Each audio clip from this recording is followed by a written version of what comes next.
Hello, Bashar. Good day, good day. I'm very excited and grateful for the opportunity to speak to you today. As are we to speak with you. What would you like to discuss? Well, out of my scores of questions, I've chosen three for today.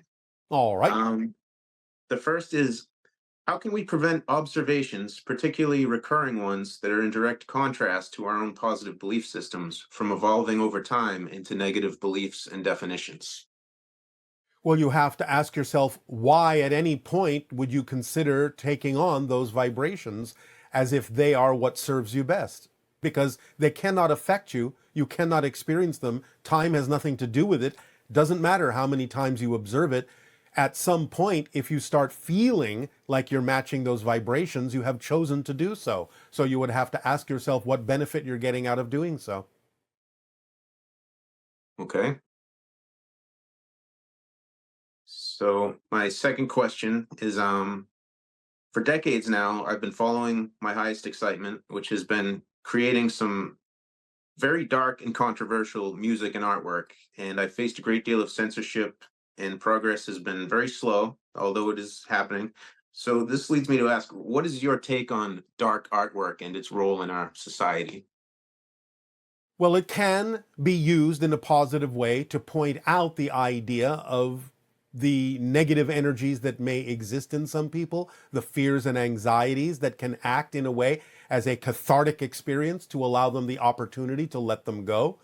This occurs in many of your books and your movies, where people can go through a safe cathartic experience by experiencing the art that allows them to get in touch with the darkness and the negative and fear-based beliefs within themselves, to process them and let them go. So if it is used that way, then it can serve a positive function by allowing them a safe space to explore those things so they don't have to necessarily act them out physically in your society. If it is used that way, then it can lead to a positive effect. Very good. That's very much how I feel about it as well. Um, my third question is, would you take me for a ride in your spaceship? Not at this time. Not at this time. Except you may do that out of body, but not physically at this time. Okay.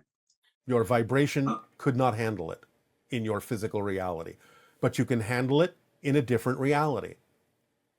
And you have been on many spaceships in a different reality, in an altered state. So, but not physically at this time. It is not vibrationally compatible with your physical reality at this moment. Interesting. So seems these questions have gone by fairly quickly, so maybe I could let you know about a dream I had just a couple of nights ago. I was in the dream, I rarely dream, but I had this dream where I was in school and I was in danger of failing, and I was called down to a guidance office, and I was sat across from a guidance counselor. I was very annoyed in this at this point in the dream. And next thing I know, you walked into the room with keys on your belt as though you were working there. And I was dumbfounded. I said, Bashar? And you said, yes. And I said, is it really you? And you said, yes. And I said, can I ask you a question? At that moment, I woke up, and not 2 days later, I am able to speak to you here. Yes. Well, again, the idea is that in an astral form, you recognize that you were looking for guidance because the reality that you were experiencing wasn't completely working for you. You needed to get in touch with certain belief systems within yourself about how to continue forward in your life in a way that is truly representative of passion and clarity. And so you were brought to the quote unquote guidance office. A spirit guide was there to help you. And by walking in with the keys, it showed you symbolically that there are keys that you can use to unlock the information that you need. Some of it may be available through the information we have shared with all of you. Some of it may be available through other sources. But what we are doing is presenting you with the keys to the guidance that you need. All you have to do is make sure you are following the guidance, operating using those keys, the formula, in a very precise way, making sure you know the difference between excitement and anxiety for each choice that you make and why you are choosing it and how it is serving humanity. Okay. So So thank you. thank you. Aveo.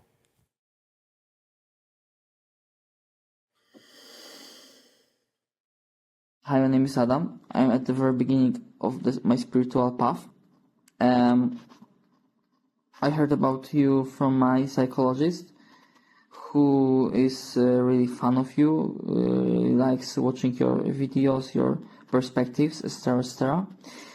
My question is, what do you know about the Shroud of Turin? Because there are some research which proves the thesis that Jesus was resurrected, and this, the evidence, the proof that Christianity is right, yeah. And I would ask you, what do you think about it? And what's your perspective about the Shroud of Turin? Thanks for your answer. It is real. It is an impression of the body of Jesus. When it elevated vibrationally, it left an impression in the cloth.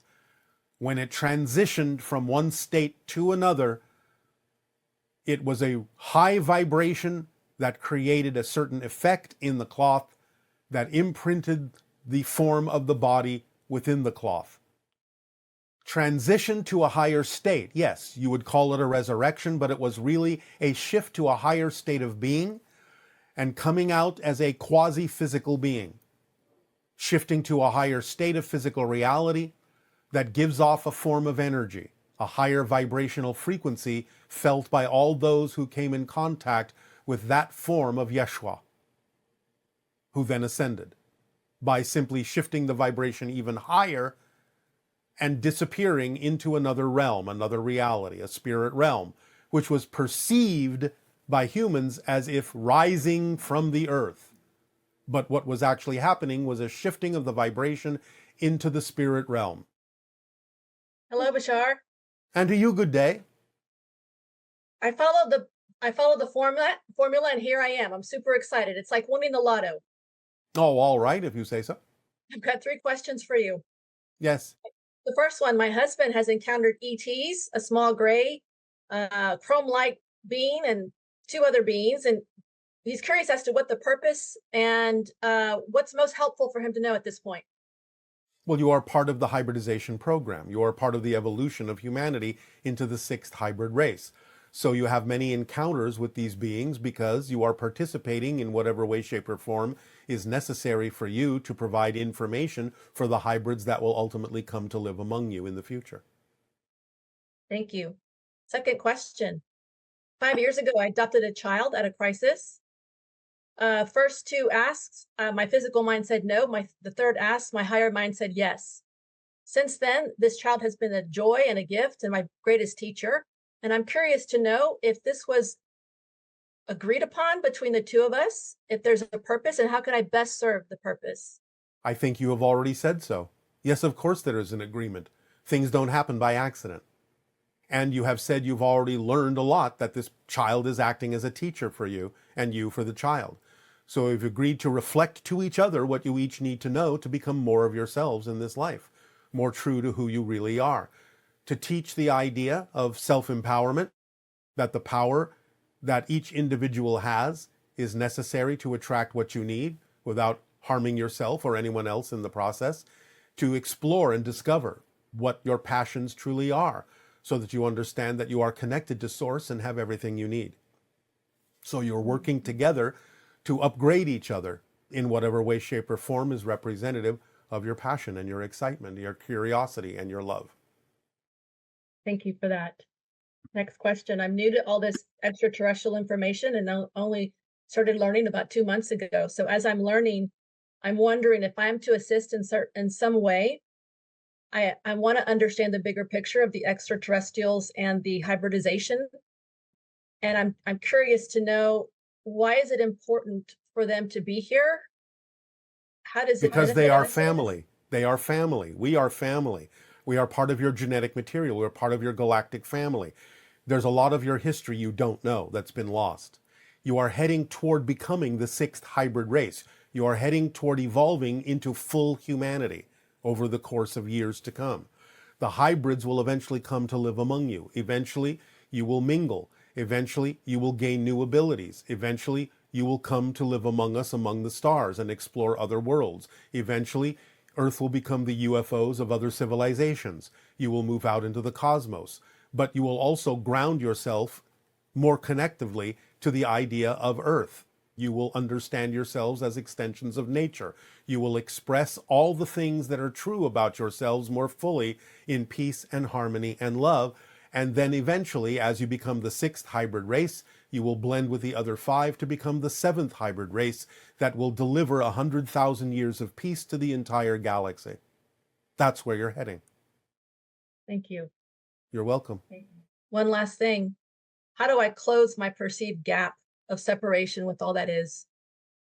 You do not have to eliminate the idea of separation. You use it to your advantage. Obviously, the idea of focusing your consciousness down into a physical personality has its benefits for allowing you to experience new discoveries about yourself that you would not necessarily be able to fathom in a timeless state, in a non-physical state.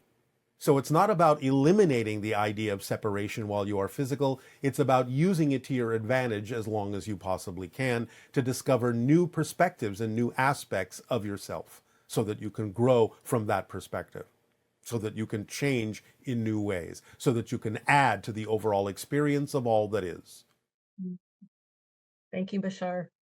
You are welcome. Thank you for your participation. Aveo. My question is on indecision. When you have a choice you need to make about an event or a chore or something you need to do that doesn't excite you, that you don't want to do, but you feel like you have to. For example, I have to take my cat to the vet and I don't want to do that because I know she hates it, but I think it's important, but maybe I don't think it's important. And so I'm struggling with indecision and I'm not sure how to proceed. Do I just make a decision and follow that to the best of my ability with no expectation on any outcome? Or is there another formula to deal with indecision of a certain topic that you're not super into? Thank you. Yes, well, first and foremost, you have to find out within yourself, to use your quote, why you are not super into it. In other words, are you the one dampening the excitement that could be there with your belief system? And is that why the cat is reflecting that it doesn't enjoy this? Because you're putting the damper on it with your beliefs, and the cat is simply reflecting that to you? Is there some way this could be representative of excitement? Or are you not letting yourself believe that it's possible for this to be something that actually could be exciting and important for both of you? Something that could be representative of the passion and reflected back by the cat. If it is truly not representative of your excitement, if you're honest within yourself about the difference between excitement and anxiety and not giving over to a fear-based belief, then you can recognize that it may not be necessary for you to take the animal to the vet. There may be some other way in which the idea can be expressed. But for the most part, if you feel the animal requires the assistance of someone who understands how to help the cat, how to heal the cat from an injury or a disease or something of that nature, you would have to ask yourself why you would be reluctant to follow through with that and why it wouldn't be exciting to find someone who can help the cat. So you have to examine yourself to find out if you're the one dampening the excitement and the cat is just reflecting that anxiety, or whether or not it is true that it is not representative of your passion to not go to the veterinarian whose job it is to help the animal. Or maybe you just haven't found the veterinarian you're excited about. You have to explore all these things. You have to explore all these paths, but you have to be honest within yourself about what the cat is reflecting to you about yourself and your beliefs. And that will help clarify the idea of your indecision. You have to get in touch with yourself to find out what you really feel and what you really believe about the idea of taking an injured animal to a veterinarian and why that doesn't seem to be exciting to you. Hey, Bashar, how are you? Perfect. And you? I am doing well, thank you. All right. Um, my first question would be is if the SSani are a hybridiza hybridization of current humans and higher level entities, are we also able to tap into their frequency? And have they ever tried to channel through other humans? You're talking about my people, the Sasani? Yes, sir. Yes, there have been a few that have channeled through other humans. Not me personally. I am limited to this particular human, but the idea is that other members of my society that are also first contact specialists have engaged with other humans on your planet from time to time in a variety of ways. You can all tap into our general collective vibration in order to align with it by holding the image as we have described it in your mind in a meditative state of a black equilateral triangle pointing upwards against a black background, but separated from the black background by a deep pulsating blue light, similar to the blue that you see in a gas flame.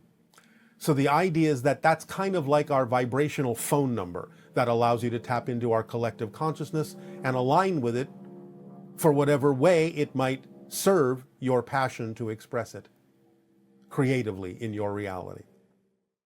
I understand that. My second question would be is oftentimes I feel as if something is attempting to come through during meditations. And even then, sometimes I get the visions of certain ascended masters, namely like Jesus, Yeah. Buddha, and beings of that nature.